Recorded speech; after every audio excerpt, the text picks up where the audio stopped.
Hello everybody, I'm Dan Jackson, aka Dan's the Engineer, and this is a live video. So the first thing I have to do is apologise because I always mess up my words, and that's a good thing because about Adobe Premiere Pro is that I can do editing. This I can't edit, I've just got to go with it. So this video is about my career essentially, from apprentice to owning a business to traveling the world with my family. A few people have fired in questions on LinkedIn, on Twitter, on Facebook, so I'm going to be answering some of those questions.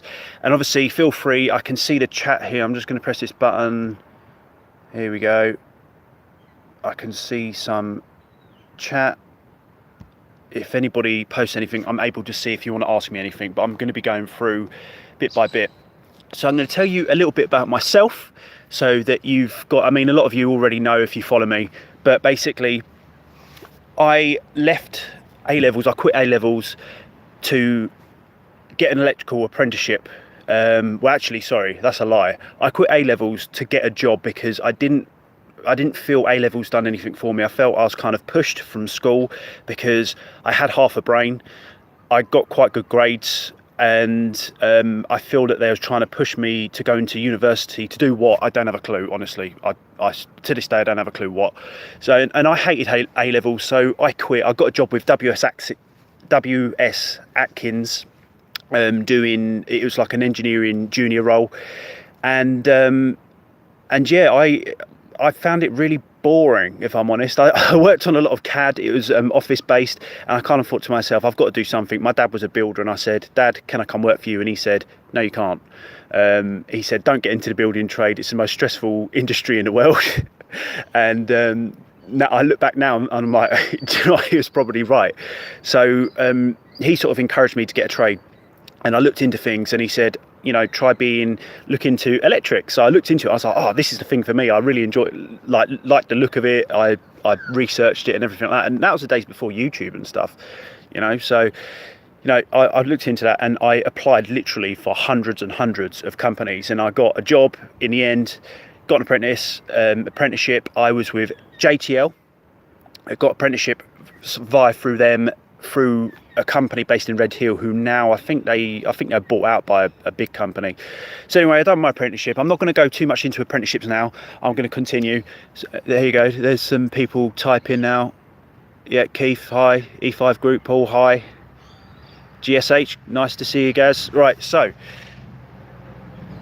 I started my apprenticeship as an electrician, and I absolutely loved it from day one. Lee Ward, how you doing, mate? Paul. Pumpkin Squidge from Margate. Loads of questions coming up. So anyway, I'm going to keep trying to continue with this. So I love my apprenticeship. I love working. I love how different it was. I love the, you know, the lad environment that you're working in. I really enjoyed it. And what I also loved is basically my employer would say, you're working in so-and-so in London. I had to figure out and try and find, and this, again, this is before, you know, Google, you know, availability on phones. I had to search the day before where I've got to go to work. I absolutely loved it. Searching London, never really been to London before. It was absolutely brilliant. What's that, John? What about car sales? What about car sales? How to make sales through cars. I'm not a car salesman, honestly, because most of them are liars. Anyway, so done my apprenticeship, absolutely loved it, and I worked my arse off. Literally, I worked every hour under the sun. I had 3 different companies that I worked for because I didn't feel the first one was suited for me. I mainly cleaned toilets, not gonna lie. It was mainly a building services company, and didn't even touch a socket. Changed some lamps, loads of lamps, and then I went to my second company, and they done mainly big power distribution, and I was treated more like a labourer. It was a great experience, but again, it wasn't my future. It wasn't what I wanted to do. I wanted to get hands-on with, you know, electrics, general electrical installations. I joined this company who basically, they mainly done petrol stations around the country. I loved the idea of that, working away, staying all around the country and whacking up petrol stations, refurbs, and I jumped straight into it. Loved it, absolutely loved it. Loved working around the country. It was travel for me because I didn't really go abroad much. I did with my family. Like, we always used to go on holiday when my dad's business was doing great, before the recession sort of thing. You know, his building business was fantastic, and you know, we've been to some good places, but I love the travel around the UK. I've worked all over, you name it, I've worked, and I loved it, absolutely loved it. So there was a bit of travel in me then without me even realising. But then I was working in Nottingham. I was running a job. It was honestly, it's the biggest house I've ever worked on. It was a 2-year, I think 18-month to 2-year project, and I was running it, and we got called into the office at short notice. Bear in mind, our office was in London, and I'm just trying to read some of these. Christmas, blah, blah, blah. How's Bitcoin? I haven't got a clue about Bitcoin. And then, yeah, I got called into the office, really random and shock. And this was in 2010. We were basically told, literally, everybody, you're made redundant. You haven't got a job tomorrow. Literally everybody. So the company went tits up just like that. And the reason for it was because the bank pulled the overdraft, and they were heavily reliant on the overdraft, and because the recession hit, the banks could just recall their money. They were in it. Administrators come in and clean the place out. Literally, everybody was done like that. And my old manager said to me, "Do you fancy starting up? Do you fancy starting a company together?" And I was like, weighed up my options. I called a few people around. Honestly, I was offered so many jobs. I was good at my job. I'm not going to lie. I was a good supervisor. I was very good. You know, a lot of people knew me. And I was offered jobs left, right and centre. So I wasn't worried about work, and I thought, do you know what, let's give this a go. Let's see what happens. What's the worst that can happen? I actually, at the time, I had loads of money in the bank, because in them days, before children and everything, you know, I could actually save some money. I was single, so I was like, let's go for it. Actually, tell a lie, I wasn't single. I had a girlfriend, but you know what I mean. So yeah, set up, and literally that evening we were working. So called around potential clients, we was working, hit the ground running, and from there it just kind of progressed. So I had my business for 8 years, and you know, in the beginning, the person I was then, I was an electrician on the tools, and went into being a company director, and within 8 years I had like 15 people work for me. We turned over excess of £1 million a year. And it sounds impressive, but actually I earned more money when I was, you know, on the tools back in Nottingham.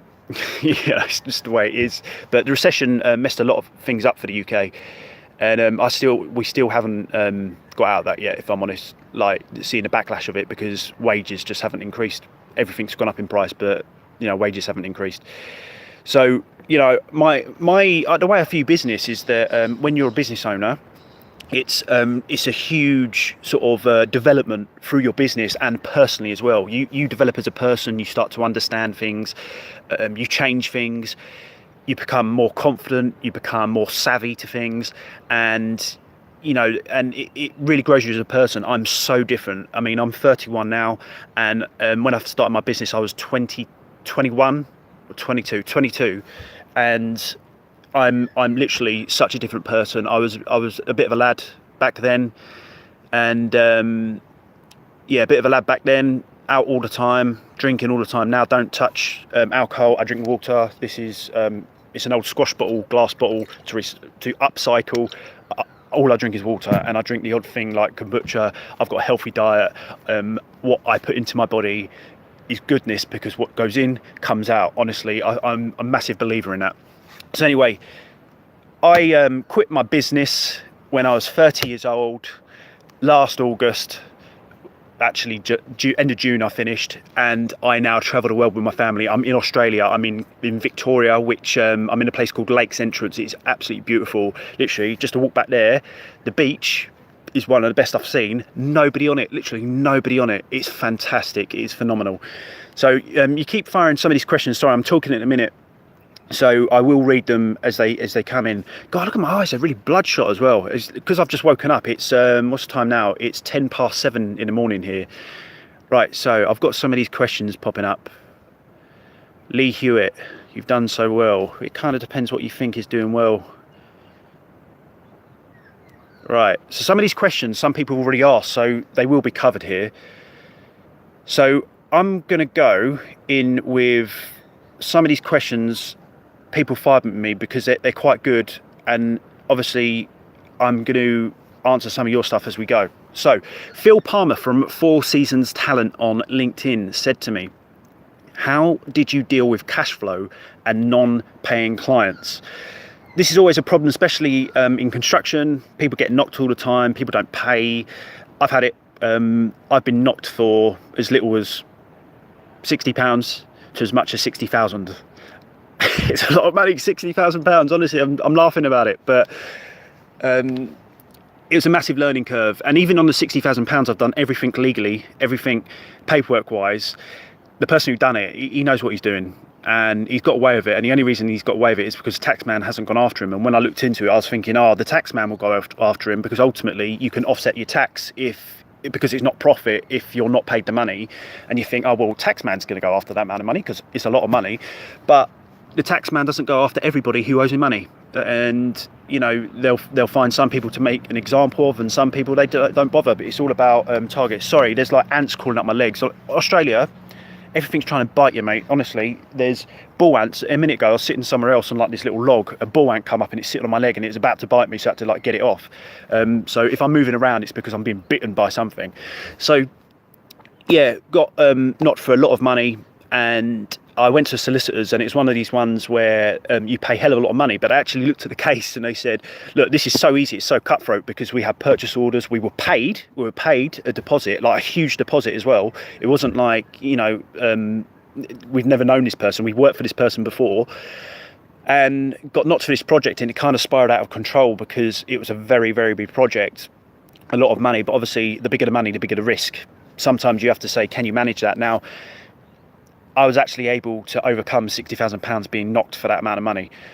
But what I've learned from the experience, and before and after the effects of that, what you need to do with any payment, you need to be proactive, not reactive. So you need to have a good set of terms and conditions when you start out. So a lot of people send me their quotes and what they send clients, and it's got nothing about payment terms.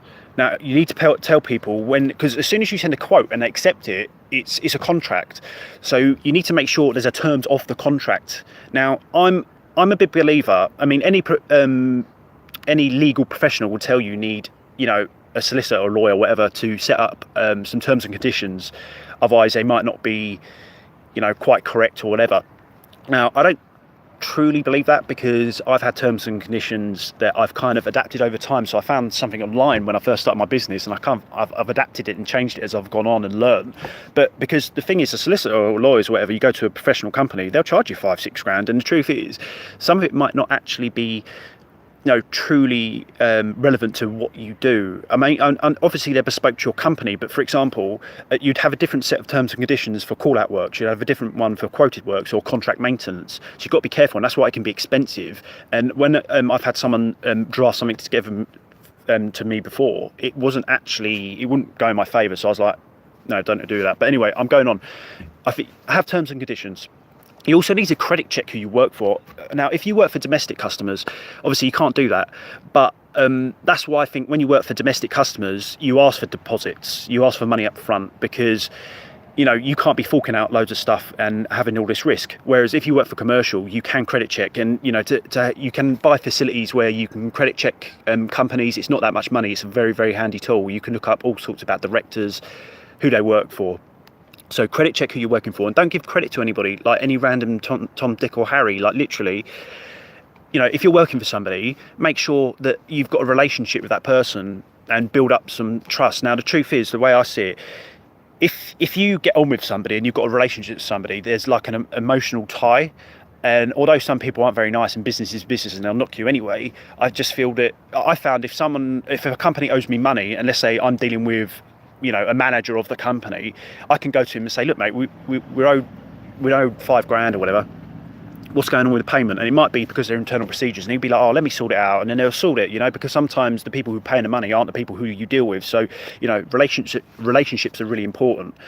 And, you know, don't be scared about charging money up front. I mean, I used to charge literally sometimes anything up to a value of £500. I charge literally, you paid a full whack up front. And now my business now, everything's paid up front, so cash flow isn't a problem. So it's about getting money into the bank as quick as you can, and also invoice, like literally invoice as quick as you can, and be hot on things like, if someone owes you money and it's gone over the overdue date, just send a friendly reminder. Just say, you know, a little email, and be friendly. Don't be aggressive. People don't like aggression and being backed into a corner. Just be friendly. And if they don't pay money again, again, be friendly and say, I'm really unfortunate to say that, but we can't not be being paid this, you know, £1,000 or whatever. I'm going to have to pass this to my legal team. Don't be afraid to use legal action. Now, when you're in business, especially contracting, you have to get used to legal action. Honestly, I'd say every couple of weeks someone's trying to sue me for something. It could be something like someone accusing one of my guys, like knocking a car, having a car accident when they didn't. So I made sure dash cams were in and stuff like that. It could be when someone thinks you're a big business, for example, they think, you know, they want to take it to the cleaners for something. It could be in a property, someone's done something, or on site or whatever, and it's finger pointing. Oh, we're gonna, you know, it's got to have a whole new floor, so it's going to be £5,000. So don't be scared about, you know, legalities within business. It's kind of normal. Don't ever take it personally. And I know it's stressful if you go through it one day, but don't worry about it. Now, the other thing Phil has asked, he said, would like to know the mental side as well with family and work. Now, I mean, this is a big thing, because for me, the reason that I sort of moved away from my business and doing what I'm doing is because I didn't have family time. Literally, it was nothing. I'd get up early in the morning, 5 o'clock in the morning most times, and I wouldn't be home until, you know, 6 usually, stuff like that. And having my daughter, she's now 4, that changed my life big time, because I was like, you know, there's more priorities than just shoving beer down my neck. And, you know, I don't drink alcohol anymore. That's another story for another day. But, you know, I really, it changed my way of thinking, because I was like, what I'm actually doing this for. And then after time, I realized that I've been chasing money for all this time, but actually I'm just chasing time. Because when you first start out, you're fresh into the world. You're like, what's this work in business about? You know, what's this work about? I've got to earn some money. And then you get money and you're like, oh, this is crazy. You know, this is cool. I can do anything I want. I can pay for this. I go on holiday with the lads. And then you do that. And then you're like, what next? What's now? And, you know, me and my wife, we just, after having our second child, my wife has, she's always suffered from depression and health anxiety, and being a home-time mum has really sort of crushed her. You know, her creativity, her career never kicked off, and that's why we had kids in the beginning, to be honest. And so for me, I was coming home to a bad place every single day, and outside the door, I literally had to take a deep breath outside and brace myself and act all jolly, even though I could have had the shittest day. I could have had engineers piss me off left, right and centre. I could have had clients who have, you know, messed me around, and, you know, suppliers letting me down and stuff like that. And I have to kind of leave that at the door. And yeah, MS Security, Poppy's okay now. She's good. Everyone's asleep in the motorhome, by the way. I was going to do it in there, but everyone's still asleep. But yeah, you know, she really struggled, and I used to come home and I used to have an act on and be like all jolly for the kids and be like, oh how's everybody's day? And, you know, there'll be meltdowns. And it just felt like I was coming home just to bath the kids and get them to bed and have dinner. And that was like constant. And for me, it's like, I own this company. I'm doing quite well on paper, but I haven't got a fucking time for myself at all. I haven't got time for my wife. Like, me and my wife didn't spend any time together, and it was like, it's time to sort of make change and make a difference. And that's when I started putting things into place, and I started being a bit more creative with my business, started doing different things with business, set up my YouTube channel, just as a hobby, really. And you know, I'm quite passionate about doing things right, as you may know. And so for me, the mental side of having a business is that I think you lose some compassion, and you kind of forget where you are if you're focusing too much on business. I think, like, my advice to people now is, like, look after yourself. Honestly, business comes second, like family comes first, and don't neglect your family. You know, spend time with your family. Have a Friday off. Like, when a couple of times, like one of my guys who worked for me, he'd be like, haven't spent time with the missus in a long time, and he'd been working a lot, bless him. And he'd say to me, oh, I'd really could do with having like Monday off because there's this thing going on or whatever. And I'd be like, do you know what, fuck it, just take Monday off. I'm paying for it. And, you know, he's happy. He's got to look after his family. The employees have to look after their family as much as I have to look after mine, and the employees look after my business. So got to keep them happy. And if they do a good job and, you know, everything's cool, that's what it's about. And that's another bit of advice, is that look after people around you, because you don't just get respect. A lot of it's a very old boys way of thinking, like, oh, I just get respect, because you're a business owner. You don't at all, because you've got to gain that. And it's starting to rain, which is pretty annoying, so I might have to try and find somewhere else. But yeah, it's you gain respect because people will take the piss. People naturally take things for granted, and I just think if people mutually respect you, you don't get people taking the mick, and I think you can just talk to people on a level. So yeah, that's that really. Another question was, here we go, from Kyle Heath from Kimberley IT. What was the one thing you never stopped doing to grow your business? So very simple, learn. Keep learning. Honestly, always keep learning. Don't ever think that you know it all. It's all a big learning curve.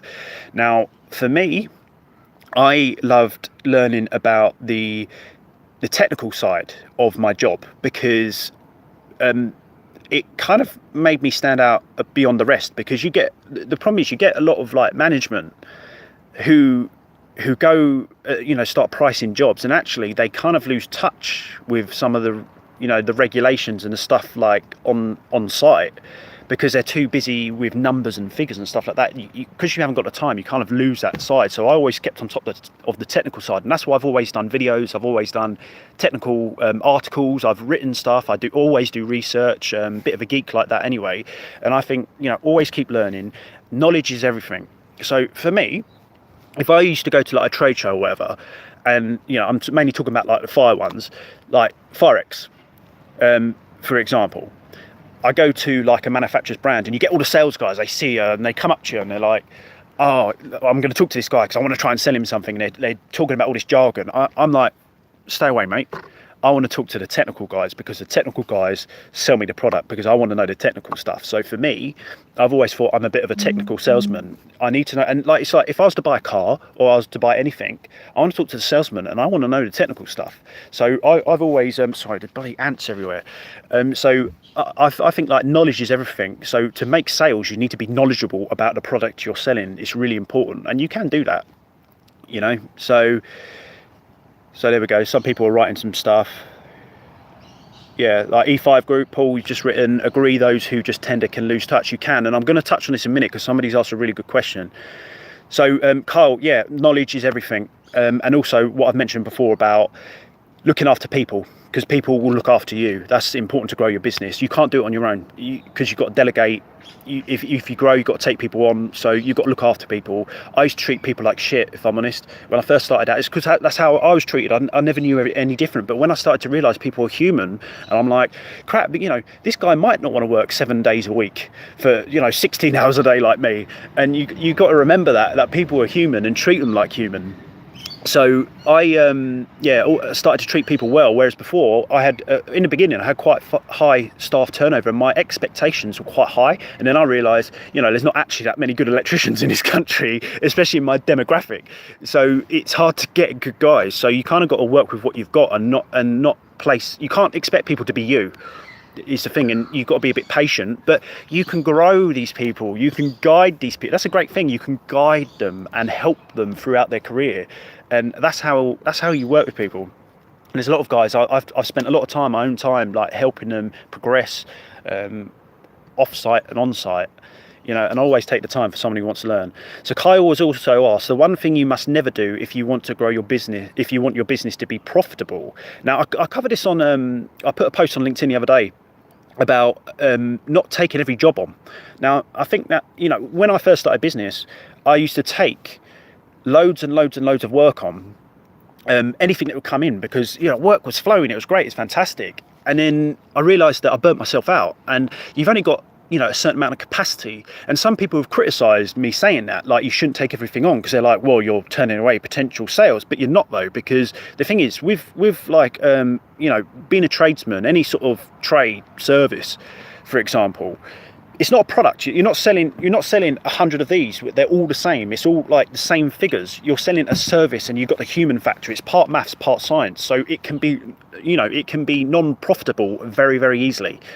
So, you know, for me, I would kind of vet who I'm working for, and I got to the point where by the end of like before I left, my client base was absolutely fantastic. It was great. Like, I had such good clients, and they would pay good money. They didn't argue. They knew me. There was none of this, you know, there's risk, and it was fantastic. It was brilliant. Obviously, I left at that point, and you know, but you know, it's all learning curve at the end of the day. But you know, a client has to be compatible with you.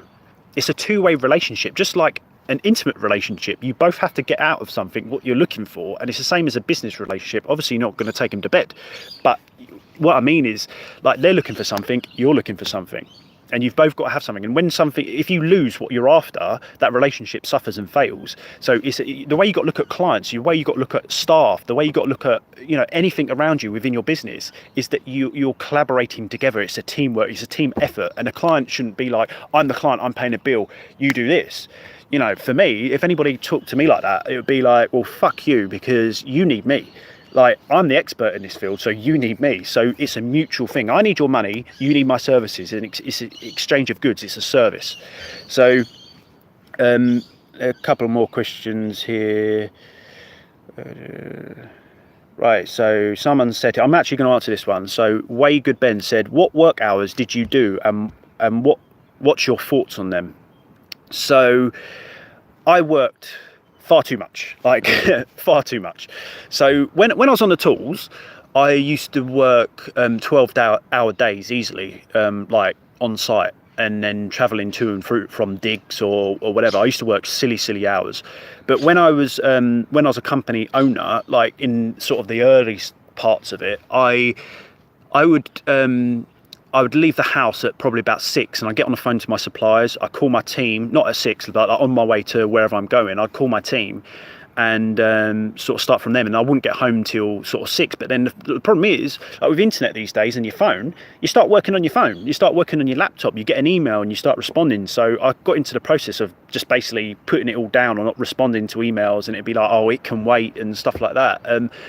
And you know, because the truth is, it can wait. Like, when you're home, you should be home, but it is a distraction. And even now, because I work on a lot of social media, for example, I turn data off, and I just enjoy time with my kids. I go to the beach, I just turn my phone off, like the data, and just spend time. I think you've got to try and separate that, because when people say, you know, don't mix pleasure and, you know, business and pleasure, it's hard these days with the way technology is. It's really difficult. But and you know, ultimately my business is kind of what I do day to day, so it is quite tricky. But yeah, I think you've got to kind of set your hours and be sort of disciplined with it. But what I like about my job now is that I can work kind of whenever I fancy, and because of the time difference, I can have my whole day, and then I work in the evening a little bit. So but working hours, like, I think asking engineers, like people who work for me, I kind of think like you can't overwork people, because productivity goes down when people work too much.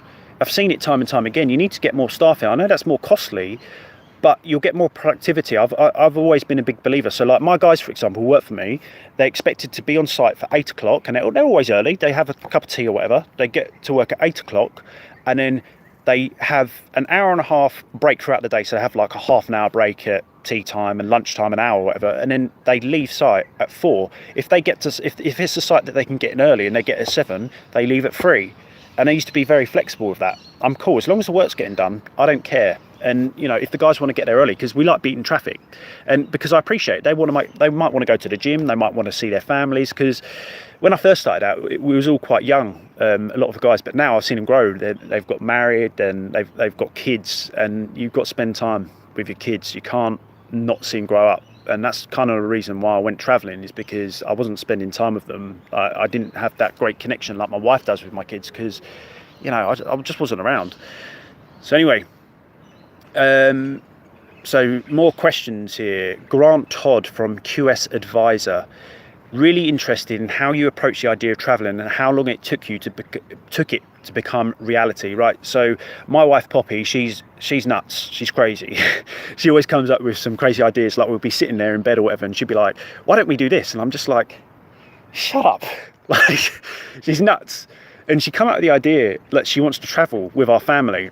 And then like we looked into it, and we looked into like a couple of families that do it, and I was like, do you know what? I really like the idea.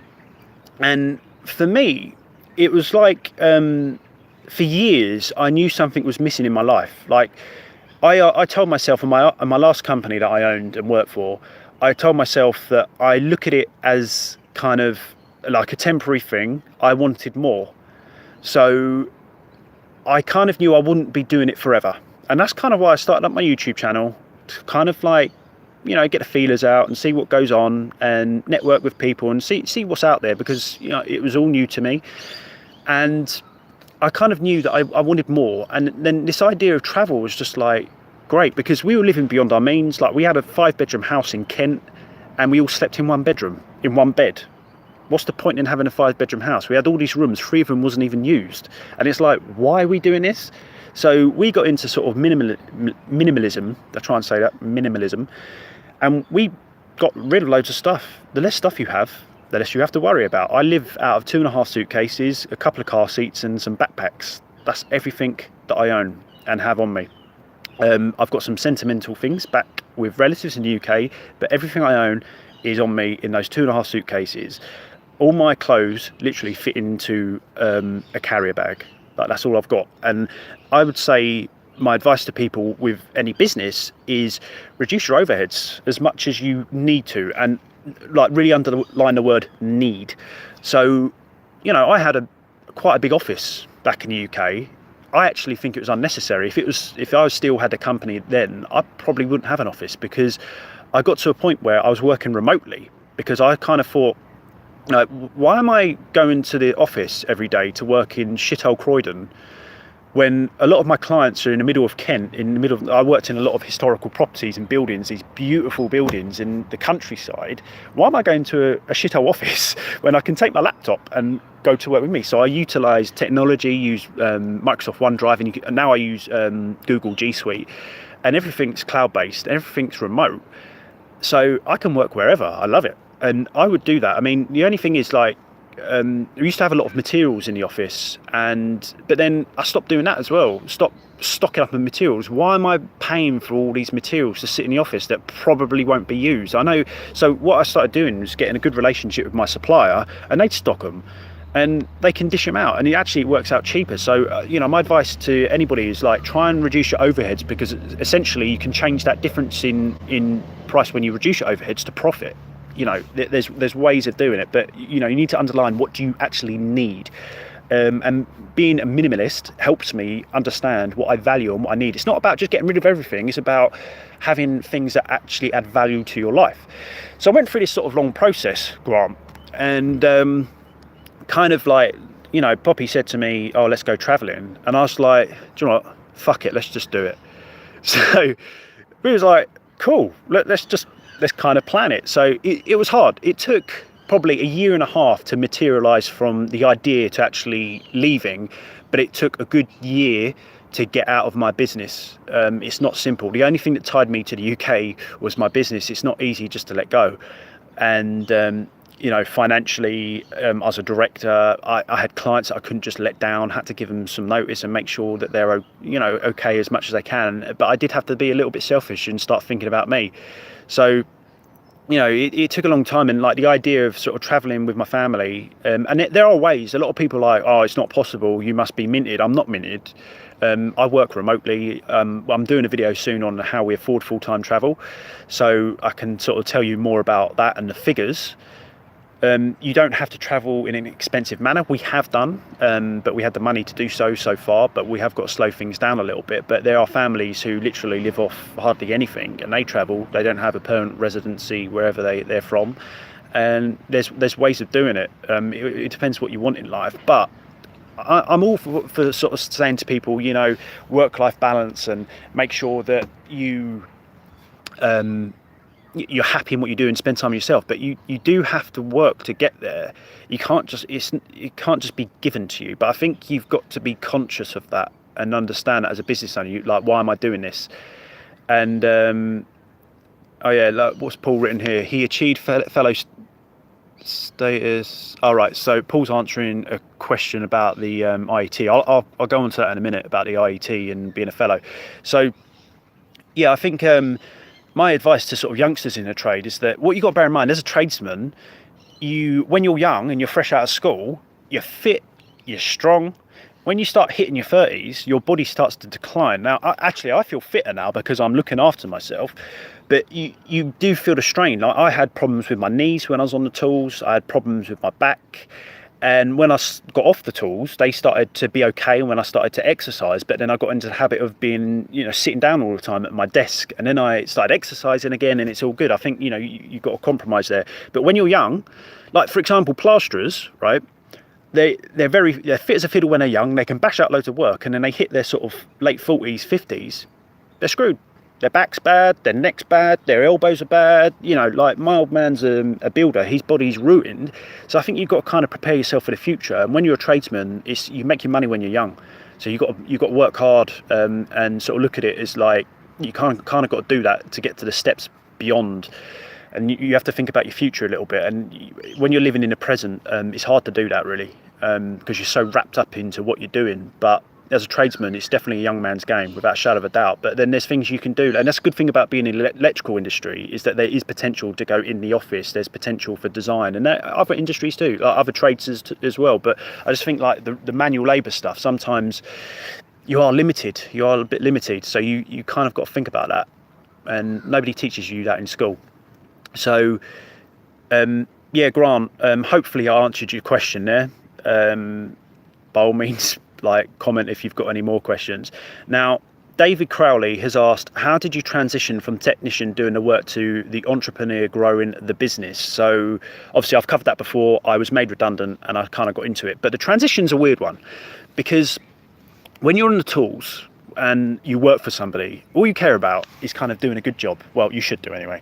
All I cared about was doing a fantastic job. I didn't give a crap that if I ordered X, Y, and Z, it costs, 500 quid, because I just wanted to do the right job.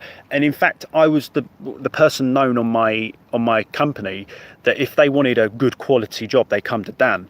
There's other good guys as well, but it was kind of known that I produced the quality work, the quality stuff. I wasn't the quickest. There was one of the guys was definitely quicker, but his work kind of wasn't the same as mine. But honestly, brilliant electrician, and he used to work for me as well. He's fantastic. But everybody's, a little bit different. But I was sort of kind of known for quality and my attention to detail. And, so when you go into management, it's different, because you have to start thinking about money.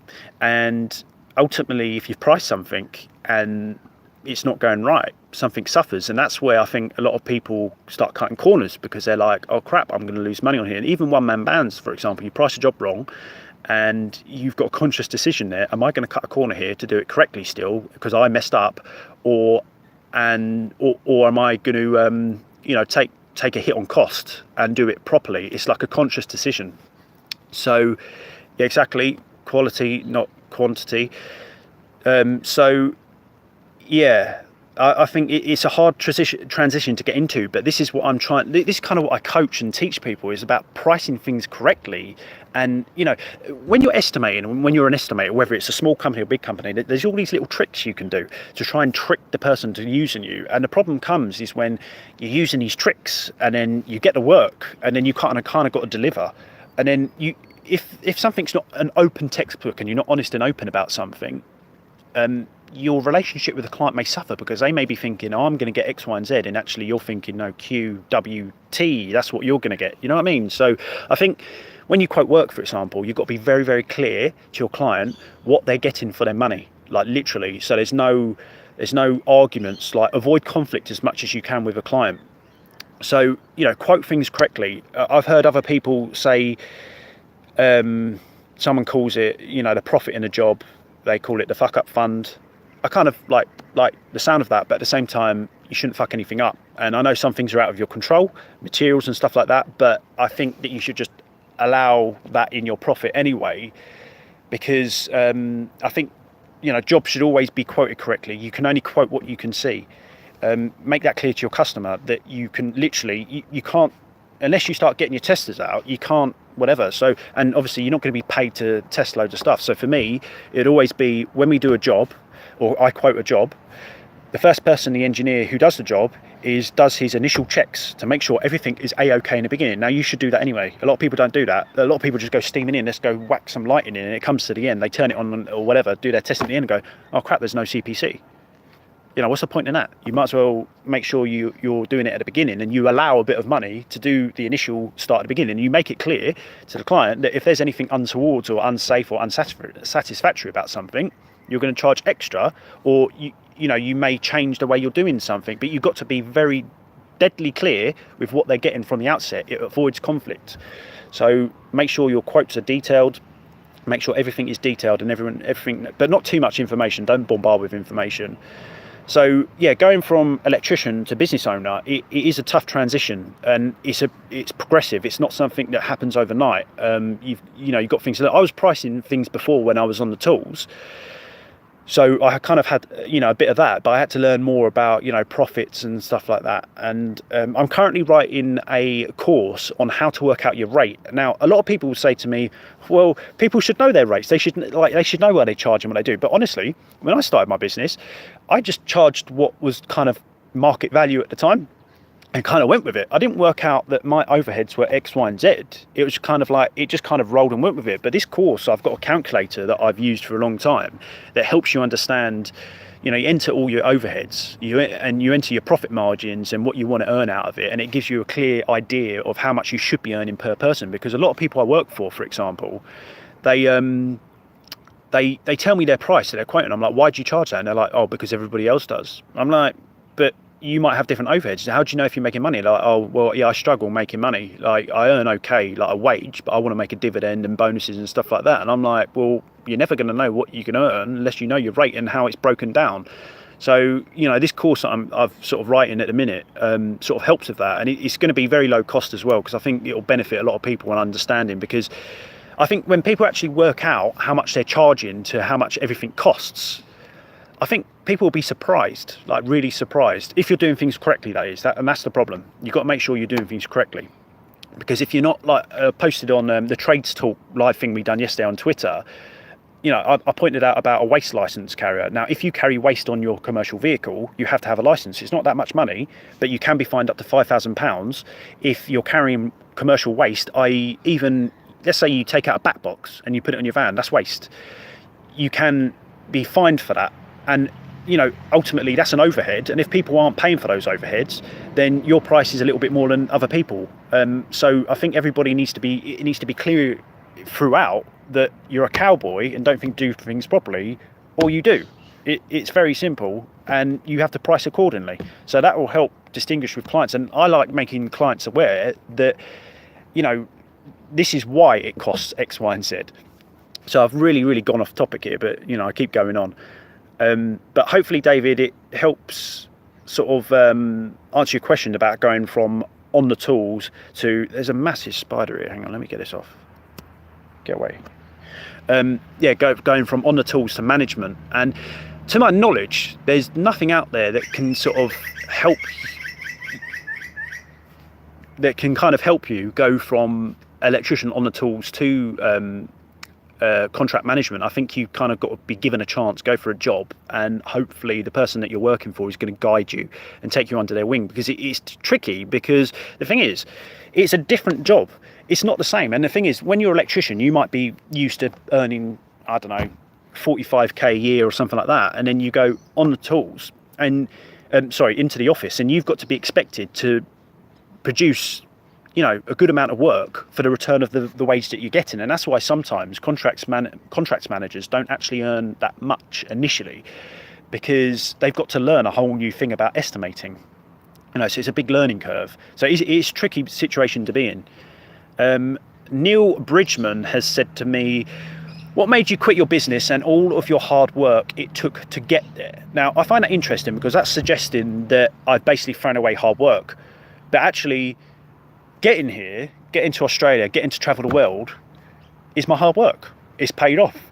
So the way I looked at my business was, I wasn't happy for quite a long time, if I'm honest, because I wasn't happy with, I didn't think I got enough money. Ultimately, that was my initial thing. And then it was like, actually, I realized that time is more valuable than money. And I was like, I actually haven't got enough time. And I told myself ages ago that I looked at my old company as a director of it, it was just stepping stones. It was just a learning curve, career progression. So I used it and a position to kind of get where I am today. It's part of my life journey. And I wouldn't be here now if I hadn't have done all that hard slog. I probably wouldn't appreciate hard work and, working all of them hours under the sun. And that's why I think it's important to make sure you do work hard when you're young to sort of understand. But you've got to live. You've definitely got to live. You can't live your life just about work.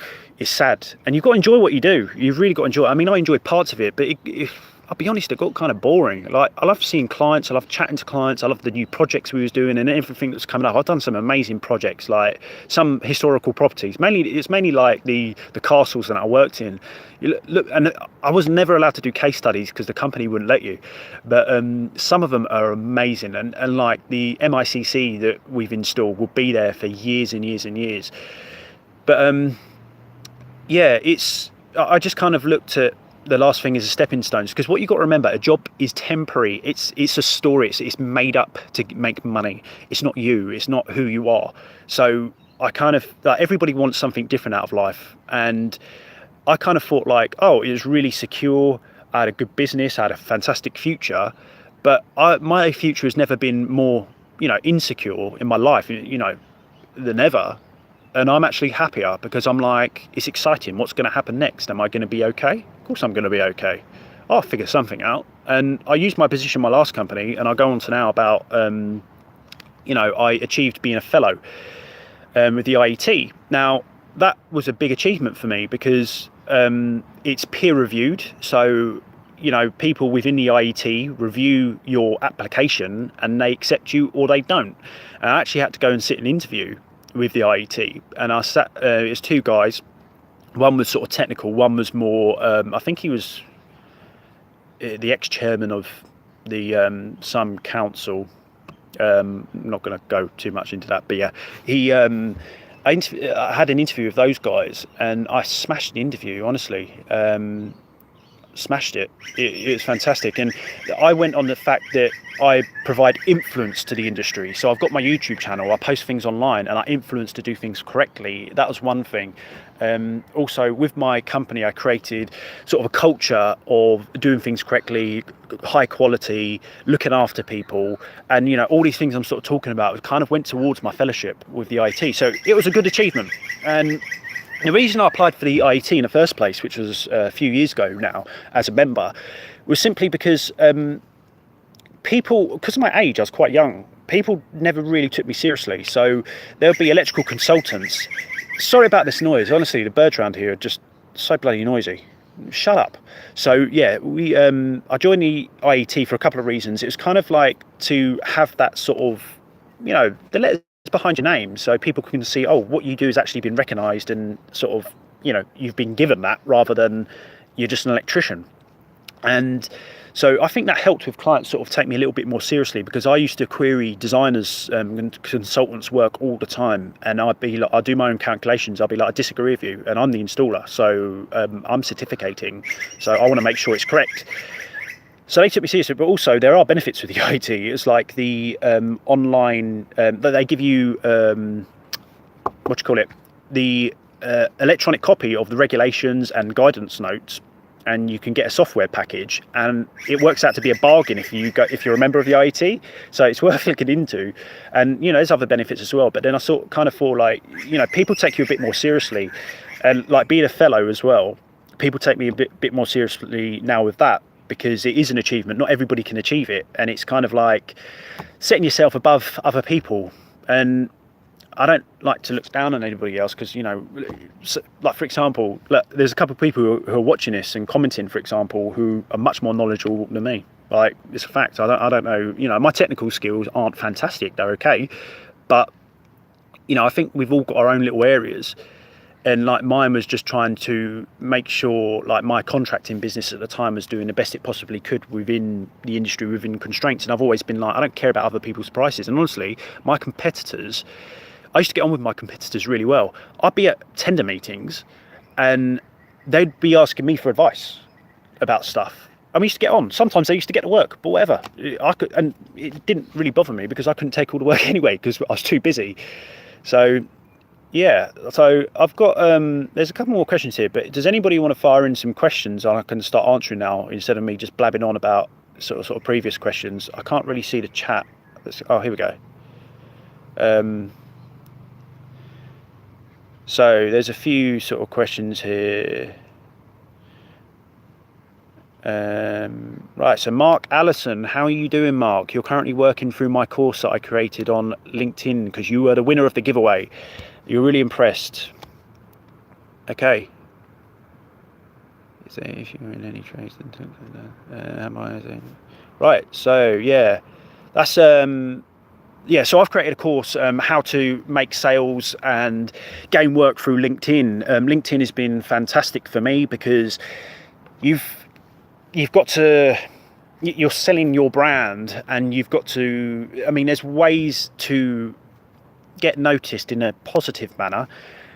And marketing is about putting yourself or your product or your brand in front of your market audience.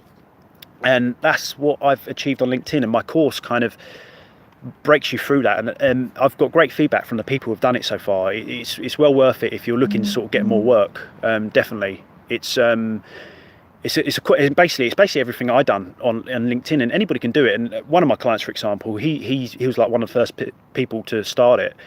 He's doing great. He's doing absolutely great, but obviously I can guide people through some stuff. I'm going to do some more videos on talking how to use LinkedIn a little bit more, because people kind of think it's you just post your stuff and your thoughts. It's not. It can sell your services, and I've been noticed for a lot of things through LinkedIn. And for example, without social media, the E5 group wouldn't be as well known as it was, because everybody's on it, and Paul Meenan has done a fantastic job in bringing out the message of E5. Like, he had the idea, he was the founder of E5, and a lot of people shared the idea, and the founding members, I'm one of them, one of 5, and we all sort of got together and thought, what can we do, come up with ideas collectively.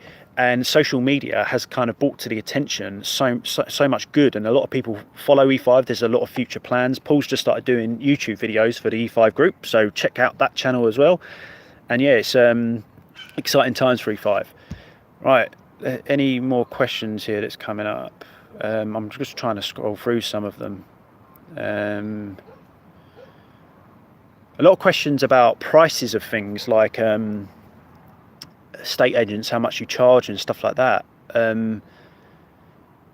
I don't really want to answer what's best to charge. It's what you're comfortable with.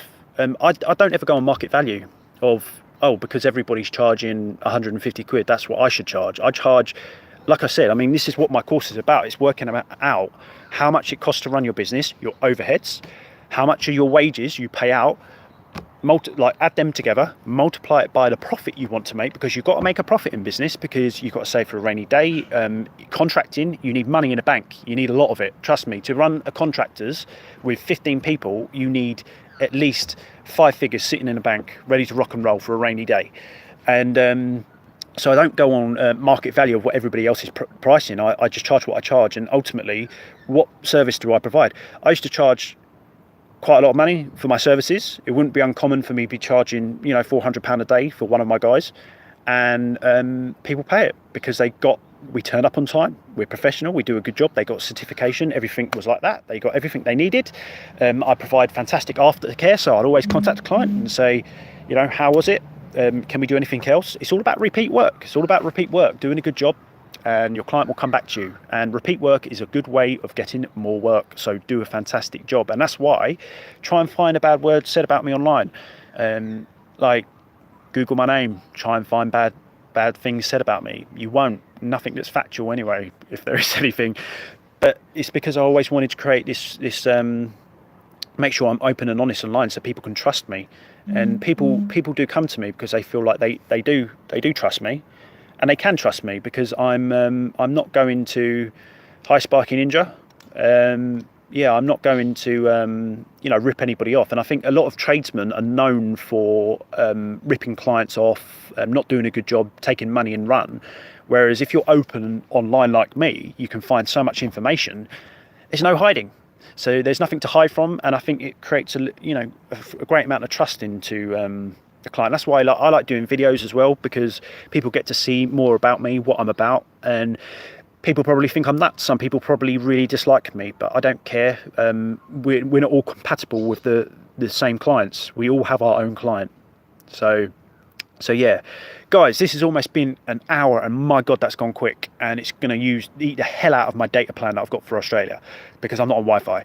So I'm going to wrap this up, and it's been great. Thank you everybody who has, what was in that tree? God knows, mate, probably like a pterodactyl or something. Honestly, the birds and that round here, I haven't got a clue what the hell is going on. CJR Electrical, hello, how are you doing? So yeah, I am wrapping this up, guys. Thank you very much for watching this video. Hopefully it answered some questions that you had, some stuff about me. And actually, I actually want to do something like this again, maybe on a different topic.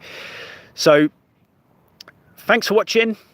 I'm Dan Jackson, Dan's the engineer. If you want one-on-one coaching with anything to help grow your business, marketing, social media strategy, come to me, message me. I've got ideas. The reason you can come to me compared to other people is that I have been there and done that.